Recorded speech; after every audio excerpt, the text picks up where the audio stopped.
significa El, Deus. E Shmu, o nome. Samuel significa o nome do Senhor. Então, por causa do amor do Senhor ao seu próprio nome, ele levanta Samuel de uma estéril. Ana subia ao templo de ano em ano, onde estava a arca, em Silo. Subia de ano em ano para adorar ao Senhor. E o que ela via naquela realidade? Nada. De ano em ano, ela subia e ela teria que chorar, porque o que era oferecido em termos de sacrifício ao Senhor era completamente desagradável aos olhos do Senhor. Então, quando lemos o primeiro capítulo de Samuel, Ana pede um filho ao Senhor. Você sabe que nem Eli compreende aquela atitude de Ana, acha que ela estava embriagada. E quando você vê aquela interlocução de Eli com Ana, é muito impressionante ver o que ela diz. Ela diz assim: se o Senhor me der um filho, a ele eu o darei por todos os dias de sua vida. Parece uma barganha, você não acha?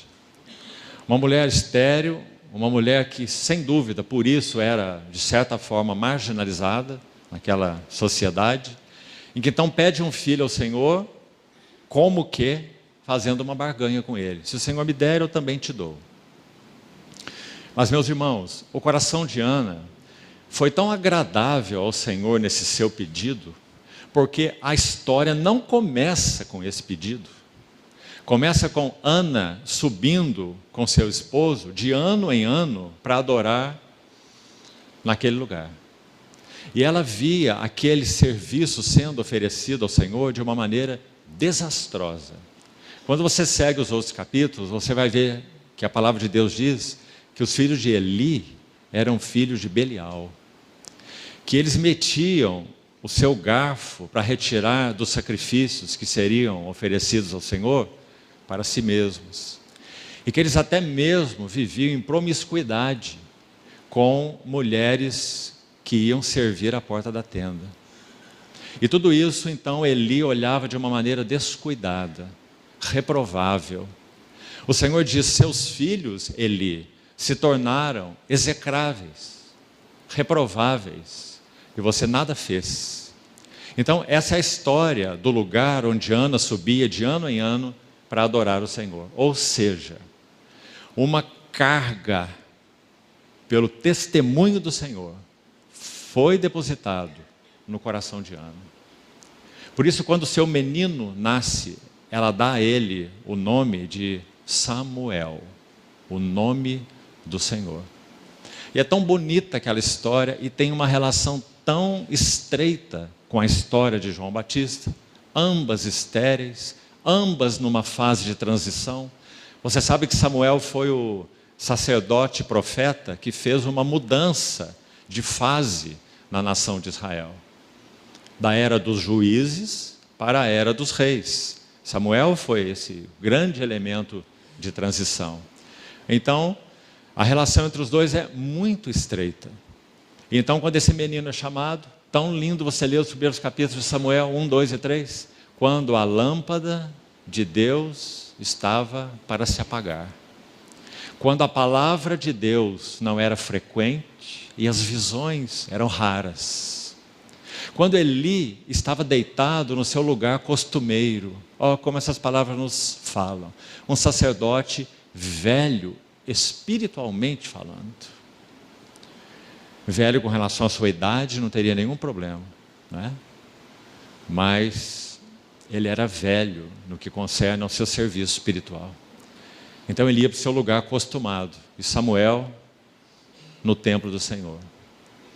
Então, meus irmãos, o Senhor busca por Samuel ali, e se você der um passozinho antes, isso é o capítulo 3, no capítulo 2, você vai ver quando sua mãe entrega Samuel, então, para suprir a lacuna de esterilidade no testemunho do Senhor, É tão lindo o que ela faz.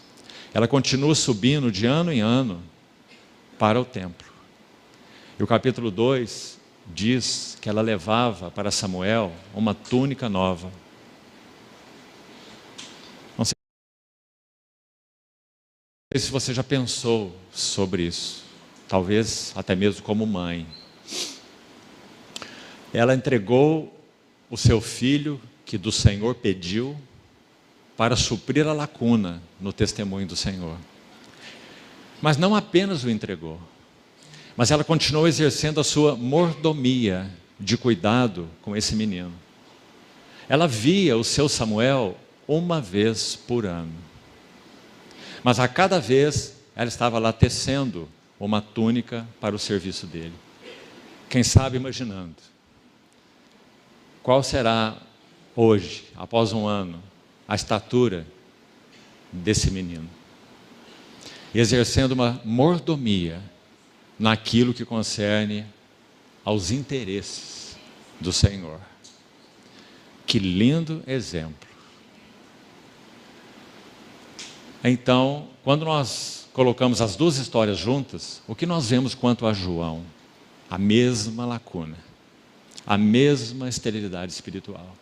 E o Senhor, da mesma maneira, atento a um remanescente. Nós temos dúvida que Ana era um remanescente naquele tempo? Não podemos ter nenhuma dúvida. E nem os que são mencionados nos 2 primeiros capítulos de Lucas. Zacarias, o sacerdote, e Isabel, a sua mulher estéril. Simeão, aquele que provavelmente era um ancião, embora a Bíblia não o diga, mas muito provavelmente, ele era um ancião também. E tomou o menino nos braços. E diz que agora os seus olhos viram a salvação de Deus. E que agora ele poderia partir em paz. Um remanescente. A mesma coisa nós vemos em Ana, a profetisa, narrada em Lucas também. Aquela viúva de 84 anos, que servia ao Senhor diariamente no templo, e que aguardava a consolação de Israel. Meus irmãos, vemos a mesma coisa em José e Maria, os pais do nosso Senhor Jesus. Um grupo de remanescentes, que segundo o relato de Lucas, aguardavam, veja essa palavra, expectativa. Eles aguardavam a redenção de Israel. Pode colocar de outra maneira. Eles aguardavam o Messias, o Redentor. Quando nós lemos, vamos voltar lá, Lucas capítulo 1, observe que o verso 5, onde nós iniciamos, diz assim: nos dias de Herodes, rei da Judéia, houve um sacerdote chamado Zacarias, do turno de Abias. Sua mulher era das filhas de Arão e se chamava Isabel. Olha a primeira frase. Quem está no trono mais específico dessa região? Porque Herodes era então o tetrarca, governador de 3 províncias, né? Naquela região da Galileia. De 4, né? Tetrarca da Galileia. É dito Herodes, rei da Judéia. Quando nós ouvimos as bênçãos que Jacó pronunciou sobre os seus filhos, em Gênesis capítulo 49, se você tiver o cuidado de consultar ali o verso 10, é muito interessante, para nos ajudar a entender o que está acontecendo aqui. É dito assim, a palavra de Jacó para o seu filho Judá. Ele diz, o cetro não se arredará de Judá, e o bastão de entre os seus pés, ou seja, uma posição reinante de governo. O cetro de Judá, o bastão entre os seus pés. Aí o verso continua assim, até que venha Siló, e a ele obedecerão os povos. Obviamente o Siló, sem dúvida alguma, se refere ao Messias.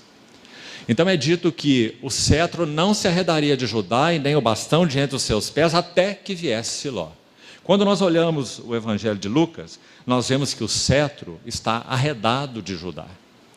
E o bastão está fora de entre os seus pés. O que isso significa? certamente Siló estaria vindo.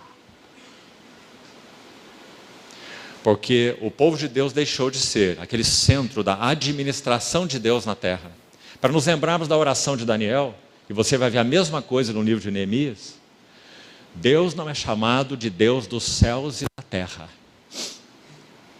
nesses livros.